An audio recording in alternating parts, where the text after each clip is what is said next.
Bonjour et merci de nous rejoindre pour les perspectives du marché d'aujourd'hui.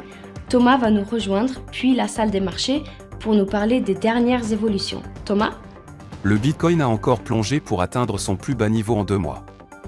L'effondrement a déclenché une baisse généralisée de toutes les crypto-monnaies, entraînant plus d'1 milliard de dollars de liquidation et plaçant le Bitcoin sur la voie de sa pire course depuis novembre 2022. Les échanges commerciaux entre les États-Unis et le Mexique ont atteint 263 milliards de dollars au cours des 4 premiers mois de 2023, dépassant ainsi la valeur des marchandises circulant entre les États-Unis et la Chine.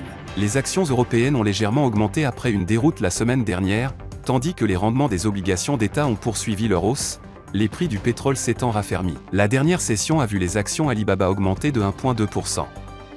L'indicateur MACD indique un mouvement haussier. La paire euro-dollar a connu une légère hausse de 0,1% lors de la dernière session.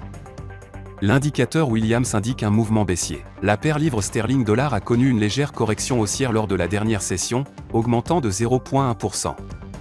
Le signal baissier de l'indicateur MACD est conforme à l'analyse technique globale.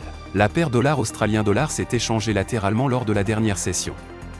L'indicateur CCI indique un mouvement baissier. L'emprunt net du secteur public de la Grande-Bretagne sera publié à 6 h, le taux de chômage de la Finlande à 5 h, l'indice de confiance des consommateurs de la Belgique à 9 h.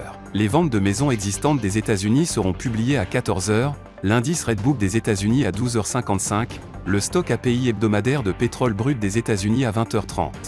Nous espérons que vous avez apprécié nos perspectives du marché d'aujourd'hui. De la part de toute l'équipe, nous vous souhaitons une journée de trading productive.